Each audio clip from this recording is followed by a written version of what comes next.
UCC यानी कि uniform civil code को लेकर के देश में लगातार बहस चल रही है और आज से नहीं चल रही है, पिछले कई सालों से चल रही है। लोग अक्सर पूछते हैं कि क्या यूसीसी कभी लागू हो पाएगा। इस सब के बीच में प्रधानमंत्री जी का एक बड़ा बयान आता है जो कि चर्चा में रहता है। बयान में उन्होंने कहा, एक ही परिवार में दो लोगों के अलग अलग नियम नहीं हो सकते। ऐसी दोहरी व्यवस्था से घर कैसे चल पाएगा। नमस्ते, आप देख रहे हैं आरजे कार्तिक एक्स्ट्रास। बात करते हैं यूसीसी यानी कि यूनिफॉर्म सिविल कोड की।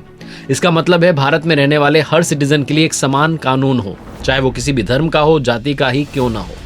समान नागरिक जो कानून होगा उसमें शादी, तलाक और जमीन जायदाद में बंटवारे के लिए सभी धर्मों के लिए एक ही कानून लागू होगा। इसका मतलब एक ऐसा निष्पक्ष कानून जिसका किसी भी धर्म से कोई भी लेना देना नहीं है। इसकी आवश्यकता क्यों पड़ी? यूनिफॉर्म सिविल कोड आवश्यक क्यों है, जरूरी क्यों है? क्योंकि दुनिया के किसी भी देश में जाति और धर्म के आधार पर अलग अलग कानून नहीं है सिवाय भारत के। भारत में अलग अलग धर्मों के मैरिज एक्ट हैं और इस वजह से विवाह, जनसंख्या और सामाजिक ताना बाना जो है वो बिगड़ा हुआ है।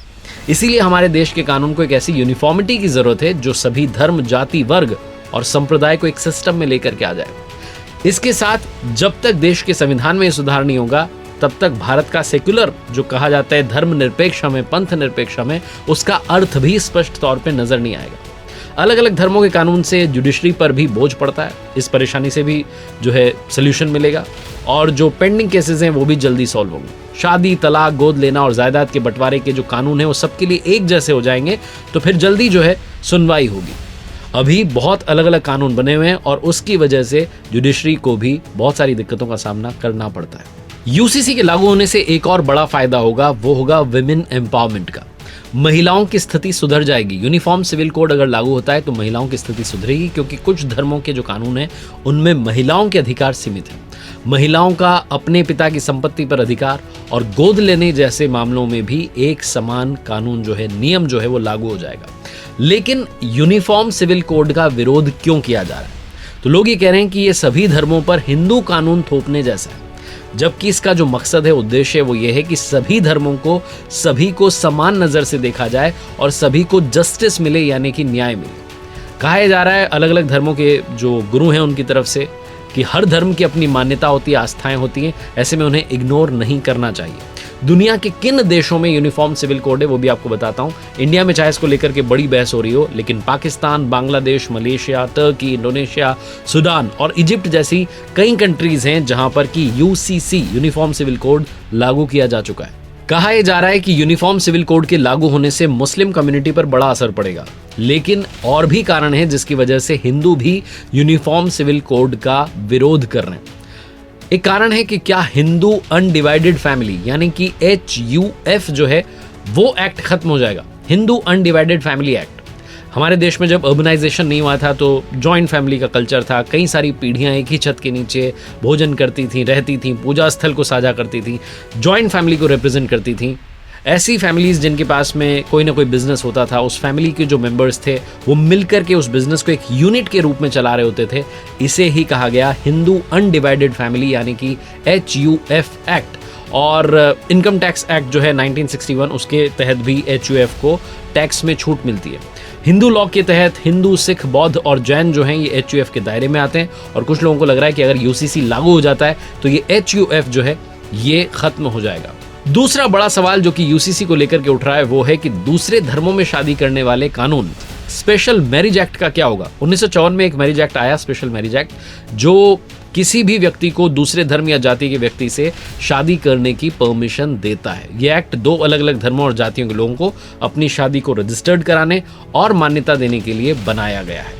इस एक्ट का क्या होगा अगर यूसीसी लागू हो जाता है? क्योंकि इसमें जो शादी की गई वो एक सिविल कॉन्ट्रैक्ट होती है, इसके लिए किसी समारोह की, फंक्शन की, फॉर्मेलिटी की कोई ज़रूरत नहीं होती है। तो कई सारे लोग ये भी सवाल उठा रहे हैं कि क्या यूसीसी आने के बाद में स्पेशल मैरिज एक्ट को रिप्लेस कर दिया जाएगा, क्योंकि स्पेशल मैरिज एक्ट और हिंदू मैरिज एक्ट के जो नियम है विरासत के, वो हिंदू महिलाओं के लिए अलग अलग हैं।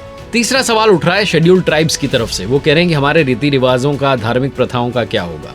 राष्ट्रीय आदिवासी एकता परिषद जो है वो 2016 में ही अपने रीति रिवाजों और धार्मिक प्रथाओं की सुरक्षा के लिए सुप्रीम कोर्ट में पहुंच गई थी। जो ईस्टर्न एरिया है भारत का, वहाँ पर ये पॉपुलेशन बहुत ज़्यादा है, जनजातीय आबादी बहुत ज़्यादा है। इस वजह से जो ईस्टर्न स्टेट्स हैं वहाँ पर यूसीसी का बड़े लेवल पर प्रोटेस्ट हो रहा है। शेड्यूल्ड ट्राइब्स यानी कि जो एसटी के अगर मैं बात करूँ पॉपुलेशन की, तो वो परसेंटेज लगभग 8% निकलता है 2011 की आबादी के हिसाब से, और ये आबादी 10 करोड़ 43 लाख के आसपास है।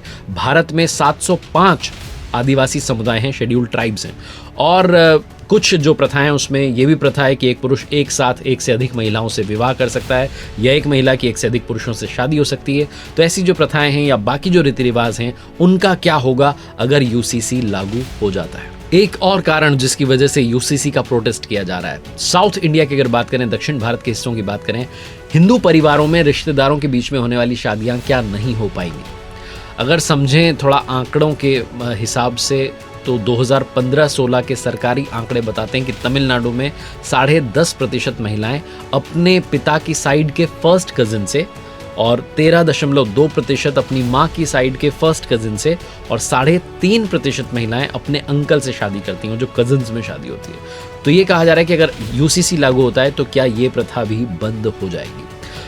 विशेषज्ञ बता रहे हैं कि यूसीसी में शादी के बारे में 5 इंपॉर्टेंट फैक्टर्स पर कानून बन सकता है। शादी की मिनिमम एज क्या होनी चाहिए, शादी के बाद महिलाओं के अधिकार राइट्स क्या होने चाहिए, डिवोर्स की जो लीगल प्रोसेस है वो क्या होनी चाहिए, महिलाओं के भरण पोषण का अधिकार क्या होना चाहिए, और बच्चों के गोद लेने का अधिकार क्या होना चाहिए। तो ये जो 5 फैक्टर्स हैं, इनको लेकर के यूनिफॉर्म सिविल कोड में बात हो सकती है। भारत का एक राज्य ऐसा भी है जहां 1867 में ही ये यूसीसी लागू हो गया था, इसका जिक्र हो चुका था। तब गोवा भारत का हिस्सा नहीं था। आज़ादी के बाद में जब गोवा भारत में शामिल हुआ तो वही कानून लागू किया गया जो कि 1867 में लागू हो चुका था, गोवा सिविल कोड, जिसे गोवा का नागरिक संहिता कानून भी कहा जाता है। इसमें सभी धर्मों के लिए समान कानून लागू है। यहाँ पर शादी के बाद में पति पत्नी दोनों एक दूसरे की प्रॉपर्टी के 50-50% के हकदार होते हैं, बराबर के हकदार होते हैं। और तलाक की स्थिति में पत्नी जो है वो पति की आधी प्रॉपर्टी की हकदार होती है।